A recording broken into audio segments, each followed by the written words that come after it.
This program contains nudity. Viewer discretion is advised. From A&E, this is Biography.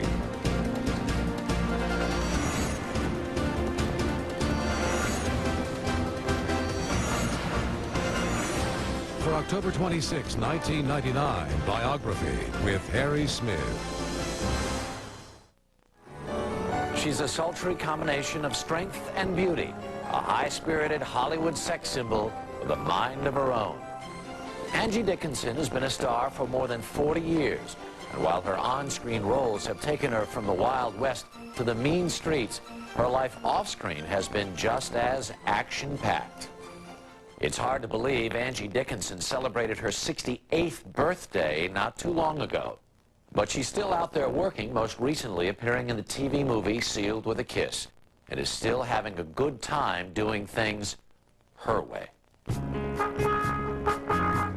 Columnist Jim Bacon wrote of the 1960s that it was a time when the whole town was in love with Angie Dickinson. She's a wonderful flirt, but she is one of the ladies. She was a swinging party chick at the forefront of the sexual revolution. She held her own on screen opposite the Duke and Dino. She ran with cool cats like Frank and the Rat Pack. She got crazy wheels. Crazy wheels. She had legs to die for. Legs insured for a cool $1 million by Universal Pictures. But she was no damsel in distress. Cop. She made up half of a glamorous twosome in the last great days of Hollywood society. For 4 decades, she's appealed to audiences and friends with her unique combination of flirtiness and substance, as well as her unbelievable figure. I tell you one thing about her. She is basically kind, unless she's playing poker, and then she's a killer. Pushing 70, playing grandmother, she's still got that indefinable quality. She's a man's woman and a woman's woman, but she's always been a modern woman. I think most people think, gee, I would like to have lived her life.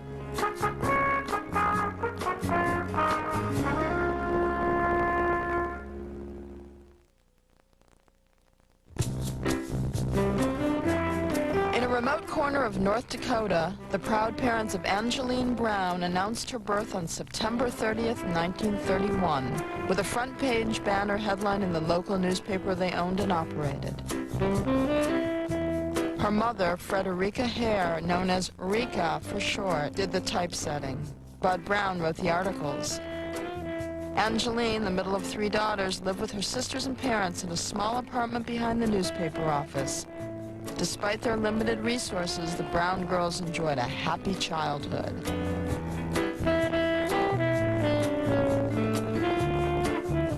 Bud Brown, a frustrated dreamer with a penchant for drink, used his forum in the Edgeley Mail to write short pieces about the antics of his 3 beloved daughters. The whole town took the girls in when they were just little kids. You know, the main street was only about, what, 2-3 blocks long, up and down? Why, the girls would stop in at all the places, and the men, of course, would fuss all over them, and they'd give kisses for, I forgot what it was, pennies or nickels, I don't remember, but they did pretty well. The dream of Hollywood stardom reached even to the edge of civilization in Edgeley. Their father ran the movies once a week in the town auditorium that was right next to the newspaper office. So, of course, the girls all got to see many, many movies, all of them, in fact, and they would come home and act them all out. And we used to have some really funny sessions. They were all stars, they thought. I don't think I thought about being a movie star, but I'm told that in catechism class, the nuns would go up and down the row and say, what do you want to be, what do you want to be? And when it got to me, I stood up and I said, I'm going to be a movie star. Now, I didn't say I want to be a movie star. I said, I'm going to be a movie star. Angeline's ordinary small-town childhood changed when Bud Brown fell victim to acute alcoholism. He ran the newspaper into the ground and became abusive towards Rika. She refused to suffer a life of quiet misery. She checked Bud into a sanitarium and fled to California. Rika found work as a linotype operator at the Burbank Daily Review.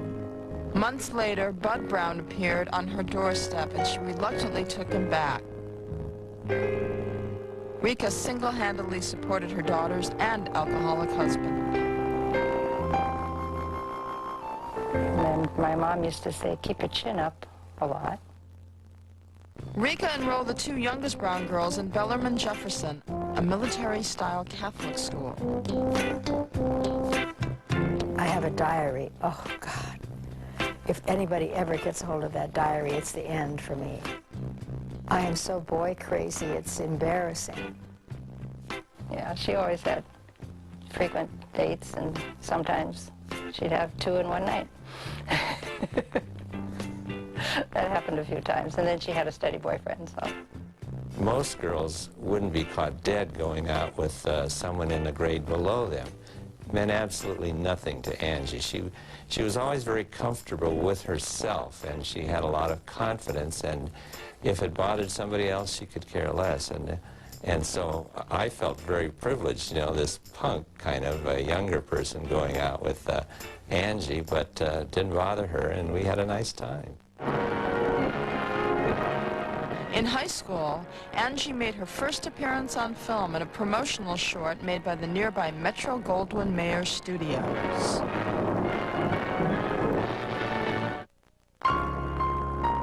Coincidentally, an aspiring photographer lived next door to the Browns, and he often used his pretty neighbors as practice models.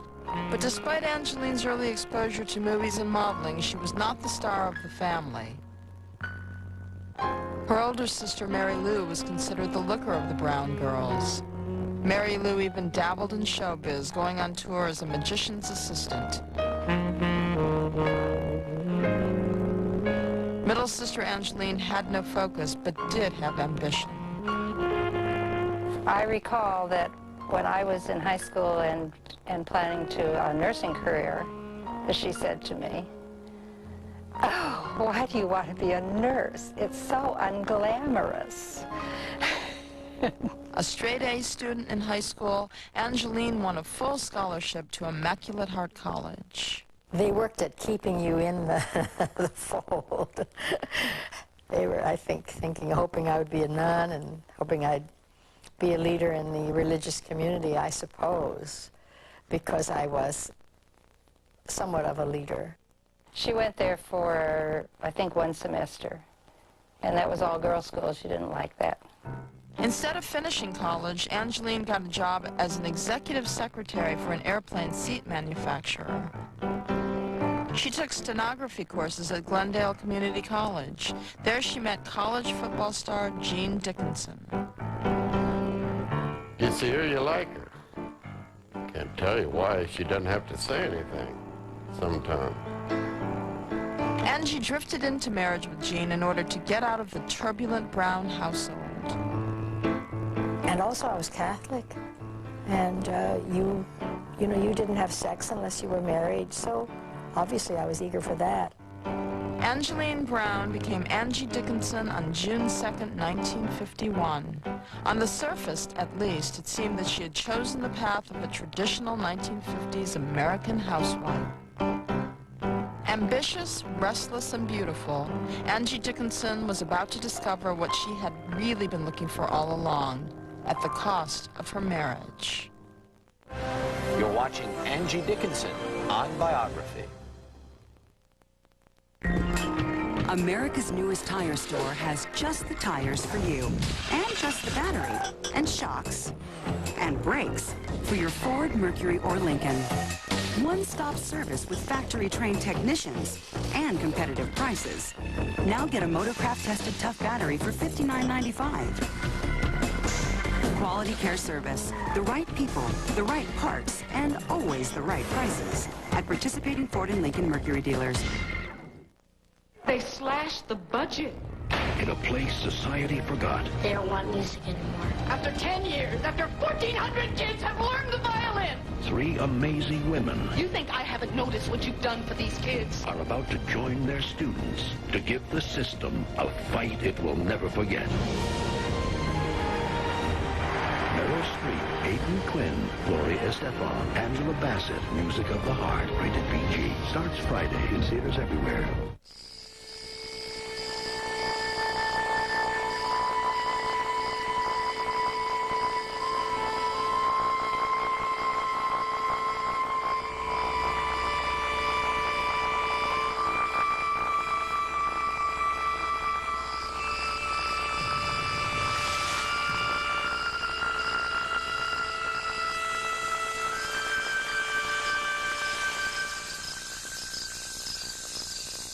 Why would an all-American girl move to the Middle East, marry a man 16 years older than she, become his fourth wife, and convert to Islam? Perhaps all you need is love. From Princeton activist to Queen of Jordan, the remarkable life of Queen Noor. Plus, all new biographies on Grace Kelly and Wallace Simpson. Royal Consorts Week, hosted by Harry Smith on Biography. All next week at 8 Eastern, 9 Pacific on A&E. This is Laura Patterson. She's saving a bundle on long-distance calls to Grandma using MCI 5 cents every day. When Laura was born, I counted on Mom to talk me through everything. Then we got the phone bills. Now we use MCI 5 cents every day. Calls are just 5 cents a minute every evening and 5 cents a minute all weekend long. Now we can call each other just to shoot the breeze or for the really important stuff. It's Grandma. MCI 5 cents every day. Call 1-800-476-SAVE. A&E's look at Angie Dickinson continues on Biography.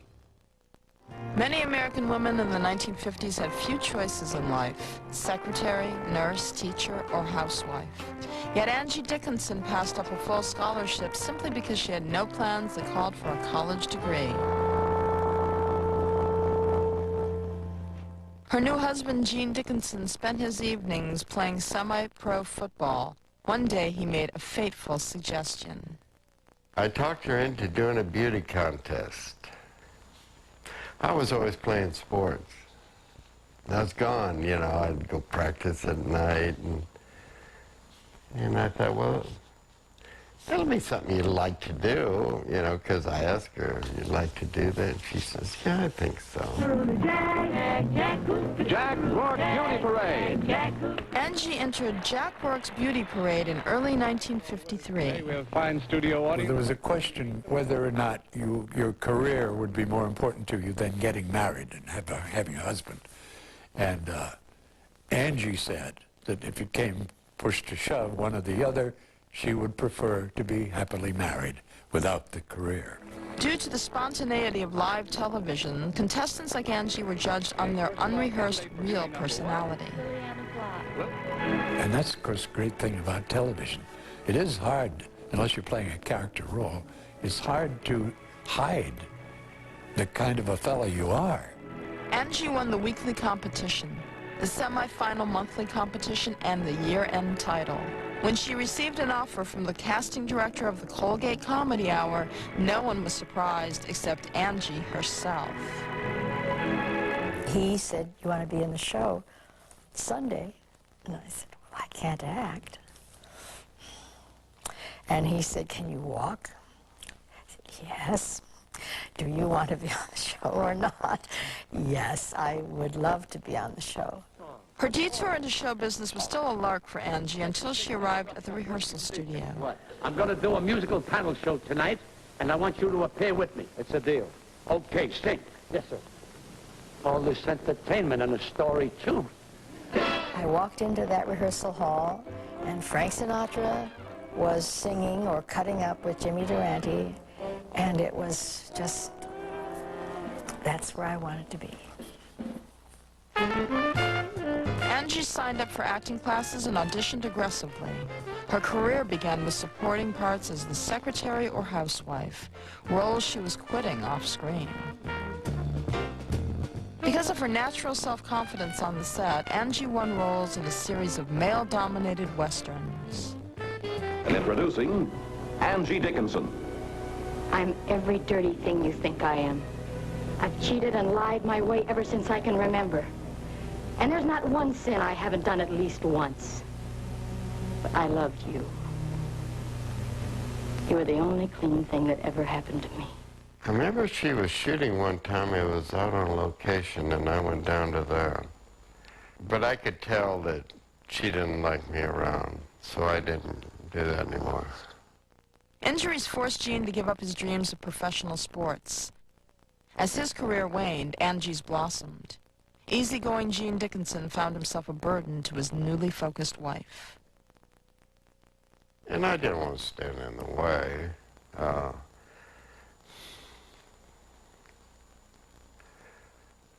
I guess if things were different, I would have probably changed a lot of things, you know. That's what I like about us, Jan. We want something, we take it.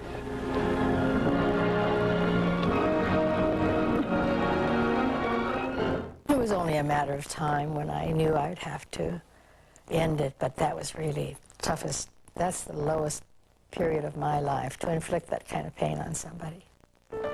The couple separated amicably in 1955 and finalized their divorce 4 years later. I was married to my second wife, so we went camping, okay, up in the Sierras. We'd take Angie with us. That tells you what she's like. Angie conducted her career as unusually as she did her personal life. Her looks got her her work, but she did not aspire to be a typical 50s sex pop like Monroe, Mansfield, or Mamie. I knew I couldn't compete with those six. and I wasn't in the business trying to compete. As a matter of fact, because of their popularity and the type of sex symbol that they were, I actually played against it. He did it. His name's Wes Tancred. He never gave Sam a chance. Angie's unique combination of good looks and spunk also made her a popular girl in Hollywood social circles, especially now that she was single again. Angie went out with people that she liked, not because there was any studio backing of it. And it was always kind of flattering if you asked Angie out and she said yes. And that meant that that evening was going to be a rather special one. Cleveland already? Why the time flies so when you're happy and drags so when you're unhappy. Ought to be the other way around. Hurry up when you're unhappy and slow down when you're happy so you can enjoy it. You're a funny girl. I mean, funny peculiar or funny ha-ha? I mean funny, wonderful. When a man would walk into the room, there was just something different that came across that she could make them feel wonderful. And I said, it's any man. I can remember Uncle Don came in. And she said, hi, I hear you got a new car. And he, yeah, it's right out front. You want to see it? I said, you don't know that you have that. And she doesn't. It's just natural. Rio Bravo director Howard Hawks was known for letting actors simply play themselves in a part. When he cast Angie in the role of Feathers, perhaps he knew she would have no trouble in the company of tough guys Dean Martin and John Wayne. You're tired, aren't you, John T? If it's a nice hot bath. All I want is a drink. Then, this is all I can do for you? She makes it appear so easy. And people, they want to see some acting for their money. Well, Angie just gives them herself in that role, whatever that role it may be. With the success of Rio Bravo, Angie had achieved a goal she had only joked about in grade school. She was a movie star. Her popularity would soon bring her romantic attention from the very man who had inspired her to get into show business.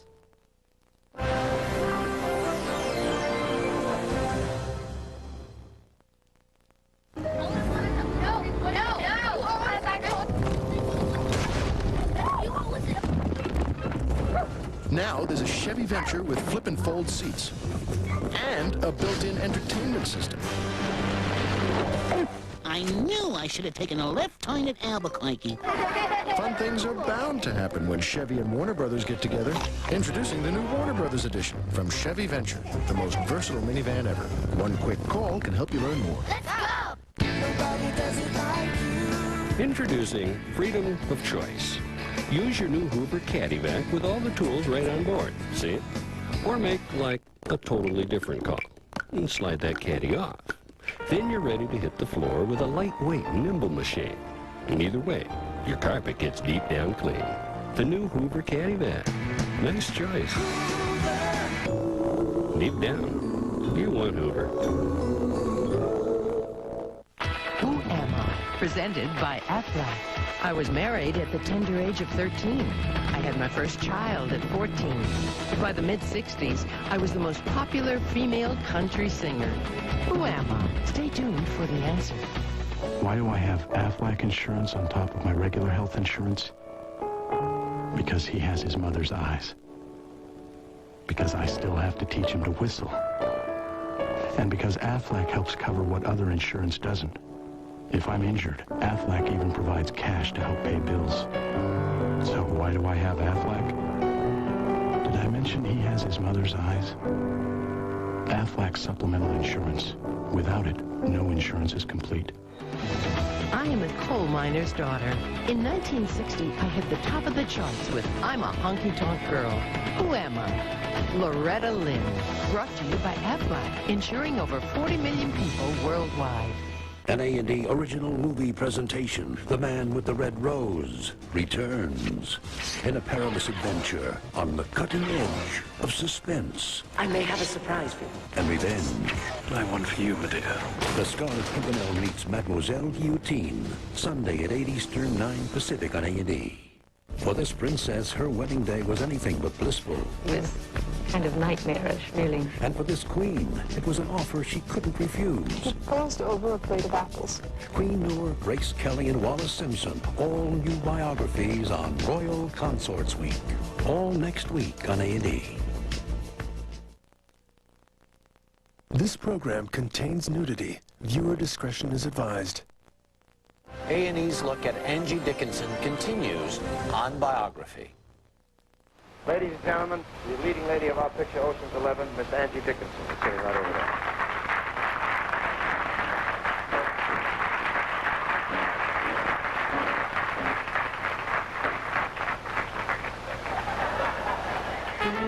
In 1959, Angie Dickinson was cast as the only female lead in the film Ocean's 11. After working with her in Rio Bravo, Dean Martin could vouch for Angie as one of the guys and a hell of a broad. You put your gender aside and you are part of a group, and I think that Angie has that ability. She can be a man's pal.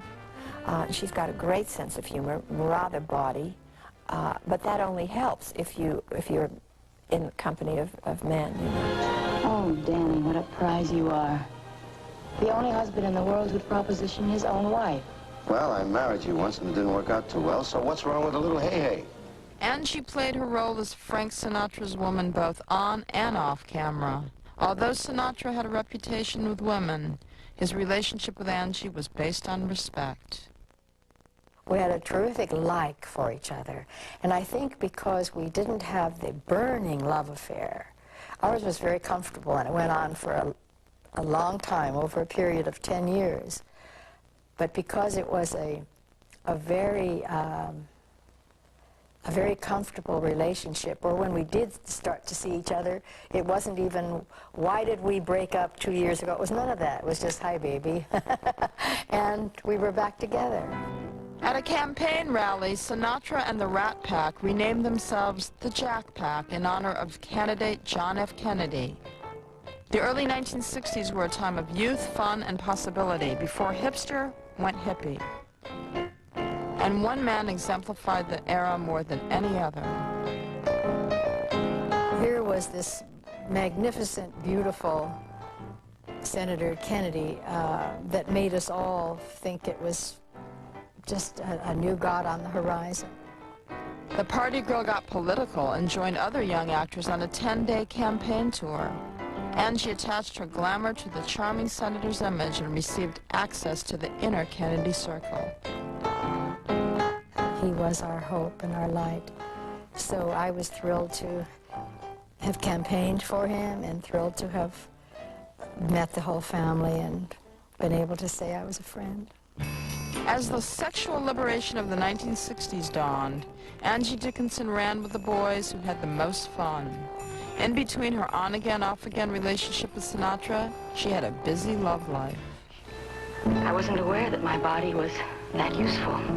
But now that you point it out, let's just see how useful my body can be. I would talk about my boyfriends, and I would say, well, this man that I date, he's very nice, and he takes me here, and she would tell me about hers, and she said, yeah, this boy I'm going out with, he's, well, he's just really nice, I like him. And as it went on, I would always say, this man, and she would say, this boy. So she said, well, how old is this man of yours? I said, well, he's 21. How old is your boy? And she said, 42. So there was a difference there. My child, you are what we call the occasion of sin. Temptation to the husband, the torment to their wives. No married man has touched me. No, but you are in every man's dream. You read my 201? Mm-hmm. All of it? Oh, don't be silly. You should know no girl ever reads past the space marked married or single. I had a drunk scene in Captain Newman, M.D., and I made a kind of a half-hearted pass at her, and then I think I fell asleep, and she said, oh, well. I had a feeling that maybe Angie might have been in that situation before. In an era when starlets just didn't attend baseball games, Angie somehow enhanced her image by simply pursuing her own interests. I know 2 guys in the major leagues that got fined for missing signals because they were looking up at the booth at Angie. She's the kind of guy, if you get a ball player who can play all positions, he's a valuable man to the team because you need him in the infield or you need him in the outfield. And I think that's what you have to say about Angie. She can play all types of roles, and that's what makes her a special actress. In 1963, Universal Pictures snapped Angie up for a 7-year contract. They kicked off a publicity campaign by insuring her legs for $1 million with Lloyd's of London. But Universal did not even try to market her unusual persona. It was a disappointing payoff for Angie's growing popularity. On November 22, 1963, America lost the symbol of Angie's swinging, hopeful generation. And I know you knew John. Where were you when John died? I was at Universal getting in wardrobe for a movie. It was morning here. Yes, it was 10:30 in the morning. How'd you hear? And, well, it came with everyone, you know. But I was preparing for a movie with Ronald Reagan. And that's what I think is rather fascinating. Temptation never came in a more dangerous package. You get back to the hotel and stay there. I like it here. Well, I can change that in a hurry. Universal did not offer Angie the kinds of parts that suited her self-confident persona, so she broke her contract with them after less than 2 years. At her last press junket, Angie made a big impression on men's fashion columnist Burt Bacharach. Burt and his wife asked Angie if they could give her phone number to their son, Burt, an up-and-coming songwriter.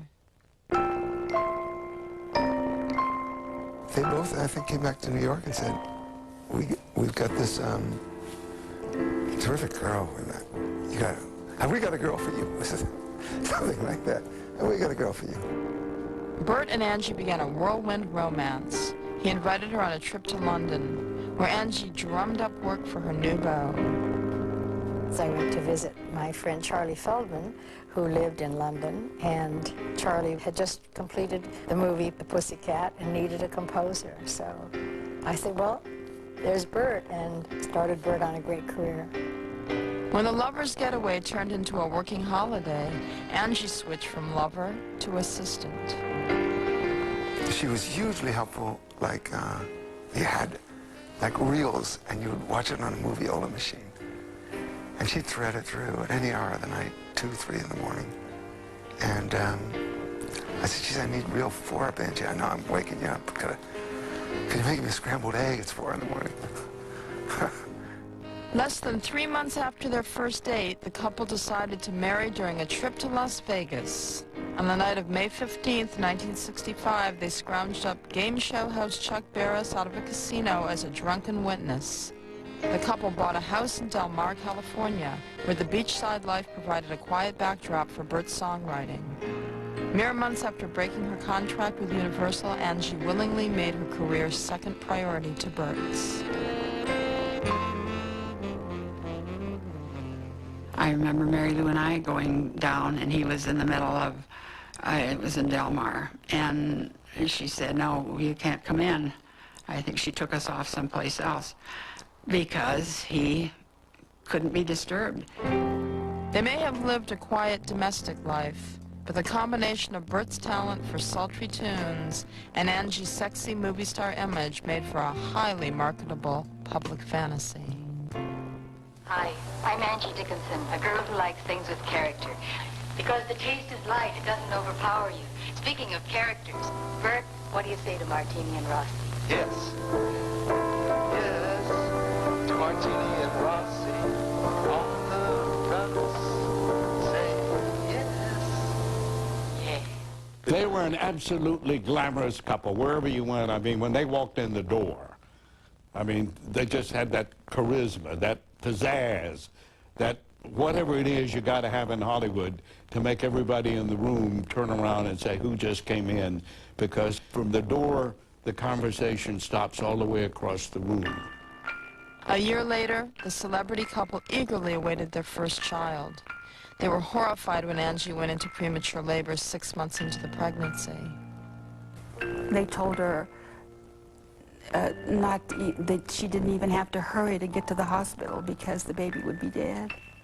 Doctors were able to save her, and Leah Nikki Bacharach was born on July 14th, 1967. She weighed less than 2 pounds. Bert celebrated her survival with an instrumental tune called Nikki. Angie made it through the first difficult months with a good sense of humor. My boy was born 1 month before Nikki, and so it wasn't too good of a time. You know, I had a little fat little baby, 8 pounds and something. Nikki was, and she said, well, my baby's long. But she was so little. Angie devoted her life to caring for Nikki in her first few years. Bert's career was riding high with songs like The Look of Love, What's New Pussycat, and Alfie. The Bacharachs lived well, and Angie could afford to play the role of housewife and mother and retire from acting permanently. In one of her few television appearances in the late 1960s, she sang live for the first time, performing one of Bert's tunes. What do you get when you fall in love? A guy with a pin to burst your bubble. That's what you get for all your trouble. I'll never fall in love again. I'll never fall in love again. If movie star Angie Dickinson had been the more visible member of the couple before, she was rapidly becoming Mrs. Burt Bacharach in name and fact. Angie remembered the lesson of self-reliance she'd learned when her mother Rika single-handedly supported the family in the 40s. When Angie got her chance to become a household name and re-emerge as her own person, she took it, putting her second marriage in jeopardy. Never fall in love again.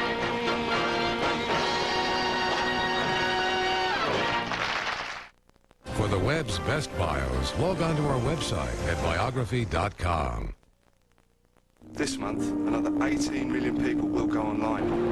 Email already outnumbers regular mail. By nearly 10 to 1. By the end of the year, the internet will carry more information than all the telephones in America. Soon. All our ideas will be free of borders. Are you ready ready? Are you ready? Are you ready? Virtually all internet traffic travels across the systems of one company, Cisco Systems, empowering the internet generation. Are you ready? Our values are our blueprint. Integrity, our foundation. Every decision we make, every action we take is anchored in our commitment to always be there for our customers. Integrity is the foundation and the ink with which every policy is written. It's why New York Life is the company you keep. Tomorrow on Biography, she was an underage Hollywood starlet who went too far, too fast. Linda's meteoric rise was pretty remarkable. A life full of promise that ended in tragedy. Linda Darnell on an all-new Biography. Tomorrow at 8 Eastern, 9 Pacific on A&E. The comfort and quality of a Schiffman mattress versus the floor. Schiffman mattresses are handmade using 100% cotton to ensure comfort and durability. The floor is hard. Schiffman mattresses are hand-tufted to eliminate shifting and bunching. The floor is hard. Schiffman mattresses offer an 8-way hand-tied box spring. The floor is hard. No one can resist the comfort of a Schiffman. Exclusively at the Honquest showroom. Cash back on selected bedding now through October 31st. For over 50 years in DuPage County, Suburban Buick has earned a reputation as the place where people send their friends. At Suburban Buick, you'll get the best deal on a new Buick and only the finest used cars, plus a service department rated #1 in Illinois. Suburban Buick is the 9-time winner of Buick's highest award for customer satisfaction, and that's because you're treated like family. For superb savings, selection, and service, visit Suburban Buick on Roosevelt Road in Wheaton.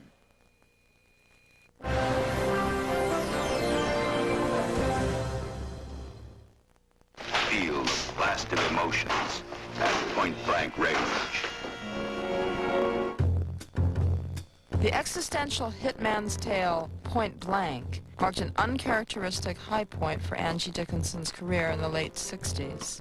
Since she turned down projects that might separate her from Bert and Nicky, Dickinson rarely got roles of substance. For some actresses, motherhood instills a desire to avoid sexually tinged roles, but Angie continued to seek them out. In 1973, Dickinson played a very sexual mother of 2 for B-movie producer Roger Corman. Like John D. Rockefeller said, you gotta grasp the dynamics of money and keep the currency on the move. Where do you go, folks? All right, now just empty your pockets and take off your jewels and we'll stay friends. The 42-year-old even agreed to play nude scenes, but only under strict conditions. 2 people. The director, the cinematographer, and that was it. Everybody was going to leave. We would then disrobe, we'd do the nudity because we didn't want to be seen nude, except in front of 10 million people on a screen. And so everybody started to leave. And Angie, being Angie, said, Dick, makeup, no, you can stay out of here. You're okay. No, Fred, up there in the lights, you can stay. We know each other. Sam, that's okay. He started naming off all these people who could stay. Finally, there was nobody left to leave. Everybody stayed. And there she was in all her glory. Hot damn. Playing herself as she had done in Rio Bravo, Angie created a forceful and fun female lead. But her career seemed doomed to B-movies and TV guest spots. However, in 1973, an episode of the critically acclaimed Police Story featuring Dickinson generated high ratings for NBC. Executive producer David Gerber approached Angie on the set of Big Bad Mama to ask her about a spin-off series starring her. And he said, come on, why don't you do the show? And I said, oh, God, are you kidding? It'll be like this, 12, 14 hours a day. And he said, don't you want to be a household name? That did it. I wanted to be a household name. Knowing he had grown used to having Mrs. Bacharach at home, Angie consulted Bert. Yeah, I did. I made him make the decision. Clever of me. She could become even more famous through the medium of television. she could make a lot of money, go for it, Angie. Do it. Do it. That's how I think was my reaction. I said, you're going to have to decide. And he said, oh, well, hell, it'll be over in a couple of years. Go ahead. Not many people thought it would be a success.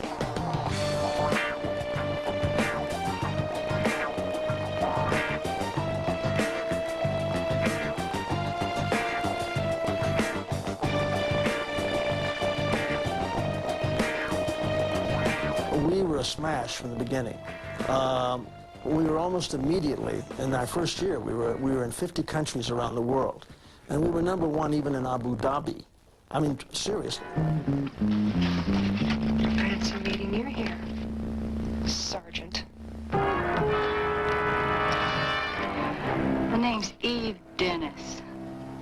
But you tell it to all girls. Well, I'm going to tell him different. Cop. Angie's natural combination of sex appeal and guts finally found a regular home Friday nights at 10 and found an audience of both men and women. I've heard a lot of police officers express themselves saying, hey, I always wanted, this is the job I wanted to be a police officer since I was a little boy. I didn't hear a woman say that until after the Angie series and Policewoman series, and it was interesting to hear women coming into law enforcement saying, I always wanted to be a police officer. 3 years after Policewoman, Charlie's Angels would present crime-busting women as bimbos. Pepper Anderson never hesitated to show off her figure to bust a criminal, but her character still merited respect, even from real cops. And this highway patrolman stopped me, and I got out of the car, and he used to stand over there, and he's looking at me, give me your license, he looked at my license, and he studied it for a while, and he didn't even look at me. He says, do you know somebody named Pepper? And I said, very well. He said, well, I'm just going to give you a warning this time. It seemed that everyone loved Pepper, except husband Burt Bacharach. Angie got very, very hot in her career with Policewoman, and my career started to dip a little. So we go to the racetrack. Angie definitely was more popular than me then, had become that. And we wanted her autograph. Maybe 20 people would ask for her autograph, 2 would ask for mine. Angie enlisted friends to help keep the spark in her faltering marriage.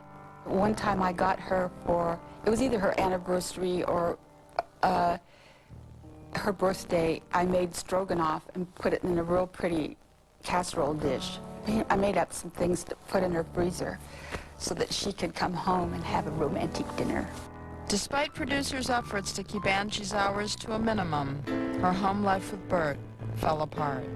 It was impossible. It was horrendous. And I didn't balance it. He flew the coop.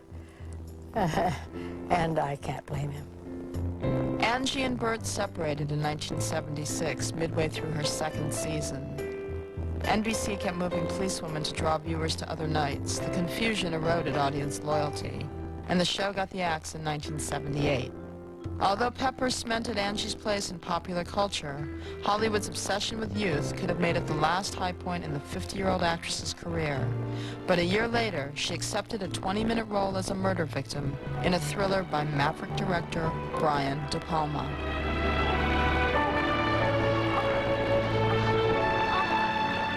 For this scene, De Palma employed hidden cameras in a real New York City taxi cab.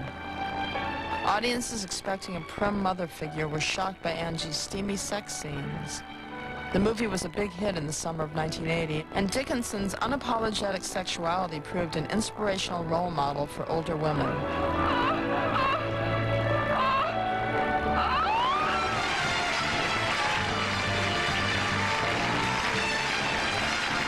She joined the talk show circuit, where America and host Johnny Carson got a live taste of Dickinson's still vibrant kittenish sexuality. Look, the big picture that you did this year was Dressed to Kill, right? Big It box turned out office. to be huge. I thought it was drastic enough in not just change for me, but the whole style of the film, you rat. What are you saying? Because you glitter. And you're just waiting for to wait for me to say the wrong thing. I'm being very good tonight. I know you are. I haven't made one pass at you yet. An unfulfilled woman finally getting fulfilled in the backseat of a taxi in New York is a tough scene. Yeah. And the poor man who had to sort of do it, he was as embarrassed as I was. I can imagine. Yes. Where were you when I needed you? Carson made her a regular fill-in guest and even escorted her out on the town. It gave Johnny a chance to pretend to be violently enamored of her, and yet underneath that pretense was the fact that he was just fascinated by her. At the beginning of a new decade, audiences and fellow celebrities alike renewed their fascination with Angie Dickinson. Though considered part of the old guard, Angie would still keep her individuality and sexiness intact as she left middle age behind.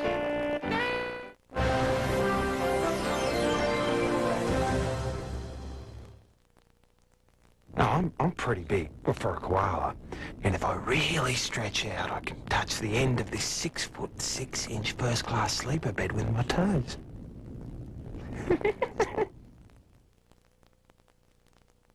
It works at top speed all day. It's your brain. Upgraded by new Ginkgoba ME. It helps increase mental processing speed and reduce mental fatigue. Use new Ginkgoba ME and upgrade your brain. Come here, boy. With its V6 power and shift-on-the-fly four-wheel drive, the Grand Vitara is perfectly engineered to run you and your buddy through any and all terrain. The V6 Grand Vitara from Suzuki. Wow, Suzuki, huh? It's MotorWeek's best small SUV of the year. A&E Original Movies bring great stories back to television. Fire! And its stars shine bright.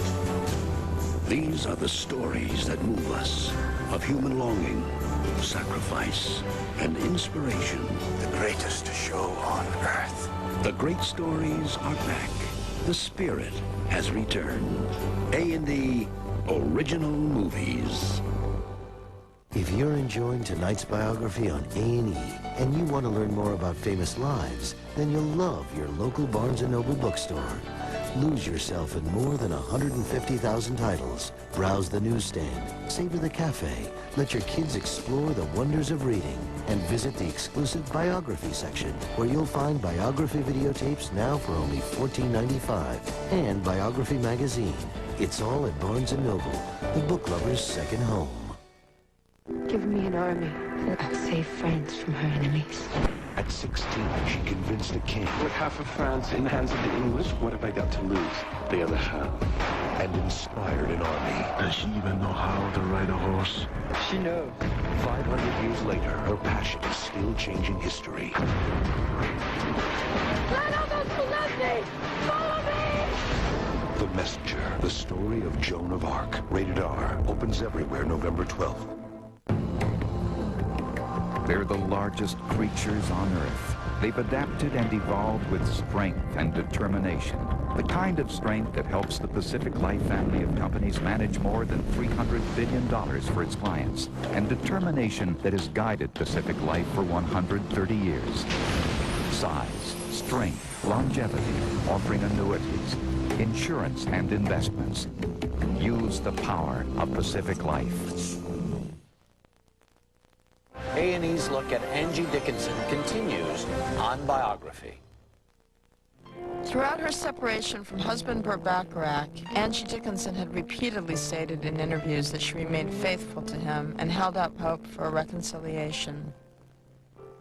But after 4 years, during which he publicly dated other women, Burt made a final decision.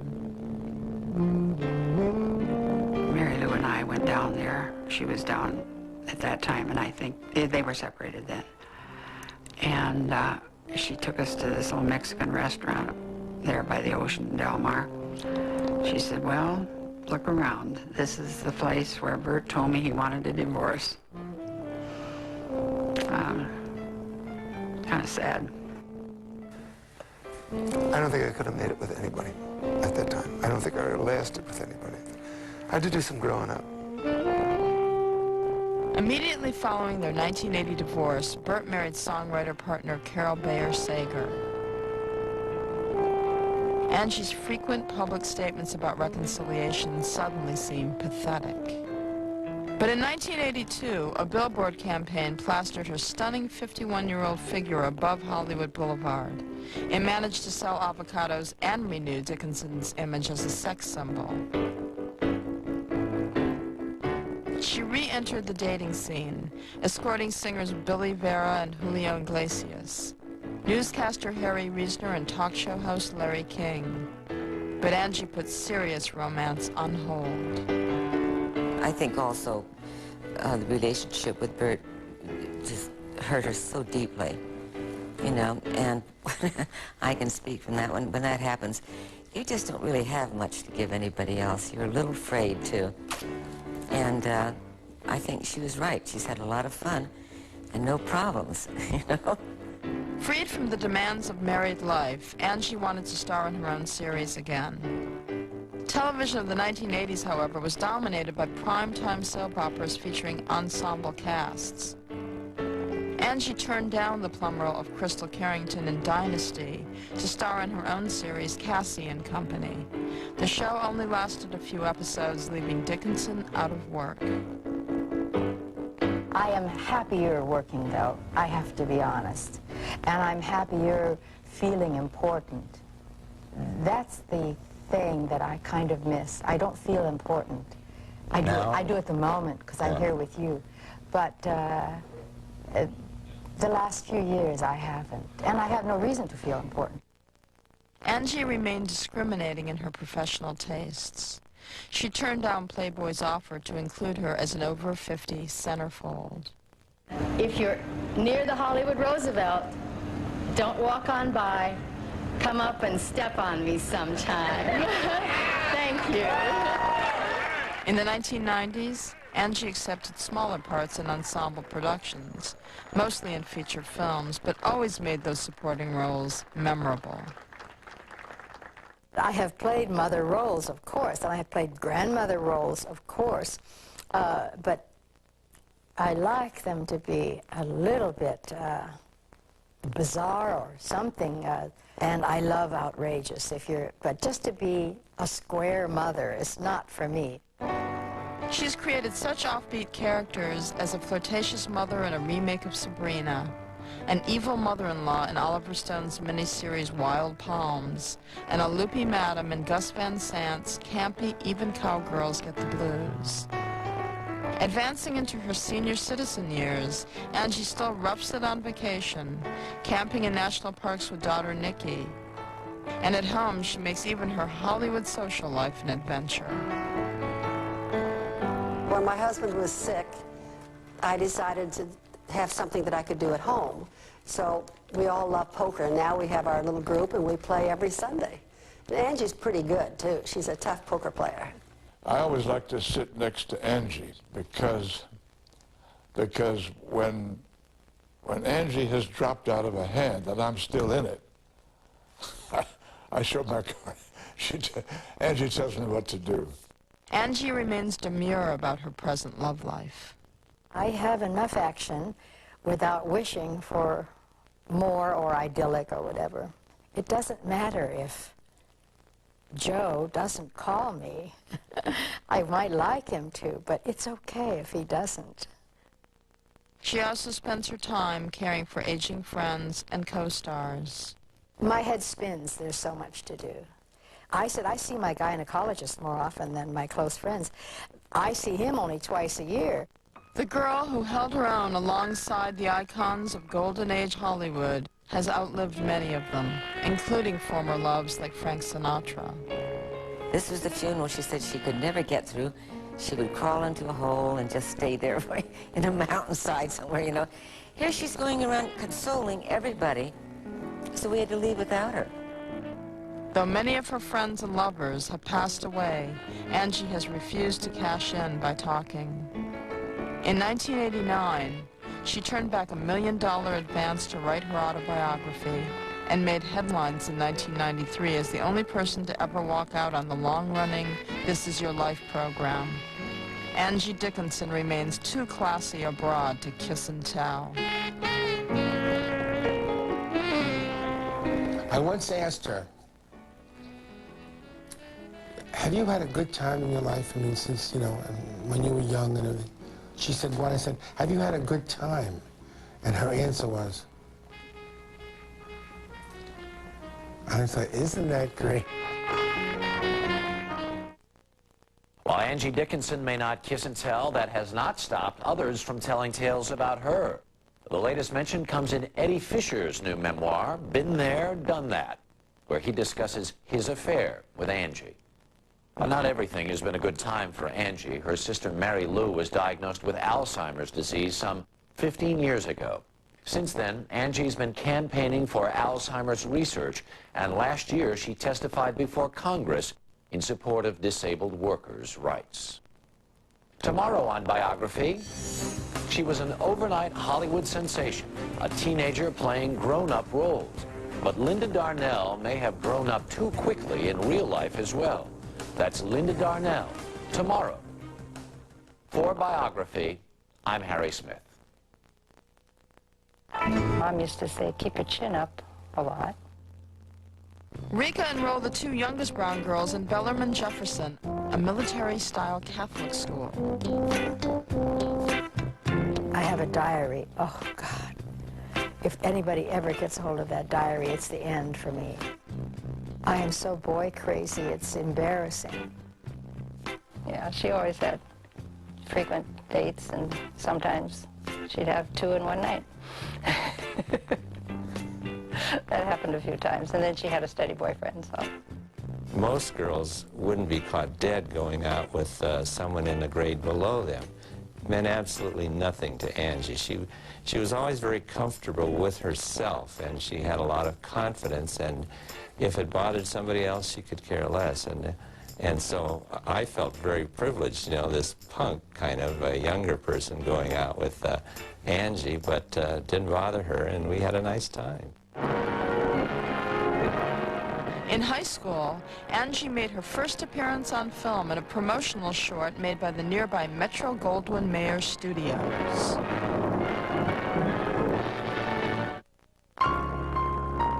Coincidentally, an aspiring photographer lived next door to the...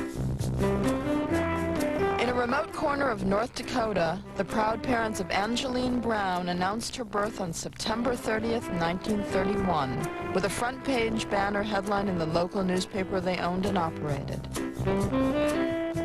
Her mother, Frederica Hare, known as Rika for short, did the typesetting.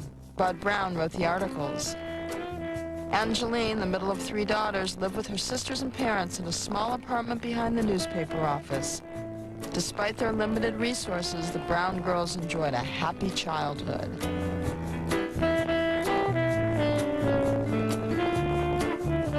Bud Brown, a frustrated dreamer with a penchant for drink, used his forum in the Edgeley Mail to write short pieces about the antics of his three beloved daughters. The whole town took the girls in when they were just little kids. You know, the main street was only about, what, 2-3 blocks long, up and down?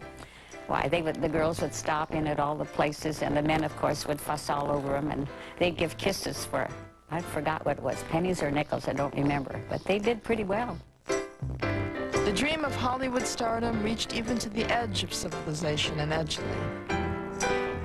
Their father ran the movies once a week in the Sexual Revolution. She held her own on screen opposite the Duke and Dino. She ran with cool cats like Frank and the Rat Pack. She got crazy wheels. Crazy wheels. She had legs to die for. Legs insured for a cool $1 million by Universal Pictures. But she was no damsel in distress. Cop. She made up half of a glamorous twosome in the last great days of Hollywood society. For 4 decades, she's appealed to audiences and friends with her unique combination of flirtiness and substance, as well as her unbelievable figure. I tell you one thing about her. She is basically kind, unless she's playing poker, and then she's a killer. Pushing 70, playing grandmother, she's still got that indefinable quality. She's a man's woman and a woman's woman, but she's always been a modern woman. I think most people think, gee, I would like to have lived her life.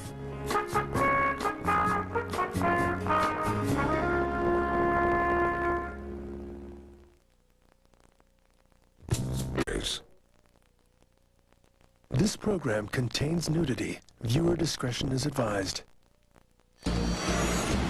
From A&E, this is Biography.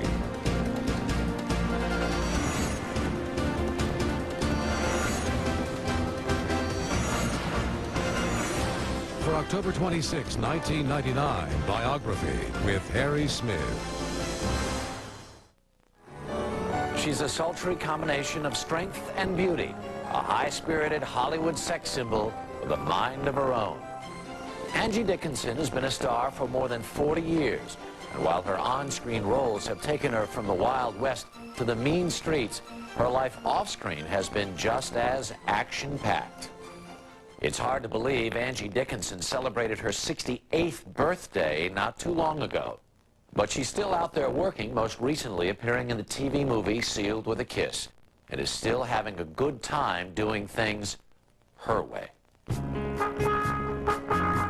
Columnist Jim Bacon wrote of the 1960s that it was a time when the whole town was in love with Angie Dickinson. She's a wonderful flirt, but she is one of the ladies. She was a swinging party chick at the forefront of the town auditorium that was right next to the newspaper office. So, of course, the girls all got to see many, many movies, all of them, in fact, and they would come home and act them all out. And we used to have some really funny sessions. They were all stars, they thought. I don't think I thought about being a movie star, but I'm told that in catechism class, the nuns would go up and down the row and say, what do you want to be? What do you want to be? And when it got to me, I stood up and I said, I'm going to be a movie star. Now, I didn't say I want to be a movie star. I said, I'm going to be a movie star. Angeline's ordinary small-town childhood changed when Bud Brown fell victim to acute alcoholism. He ran the newspaper into the ground and became abusive towards Rika. She refused to suffer a life of quiet misery. She checked Bud into a sanitarium and fled to California. Rika found work as a linotype operator at the Burbank Daily Review. Months later, Bud Brown appeared on her doorstep and she reluctantly took him back. Rika single-handedly supported her daughters and alcoholic husband. And then my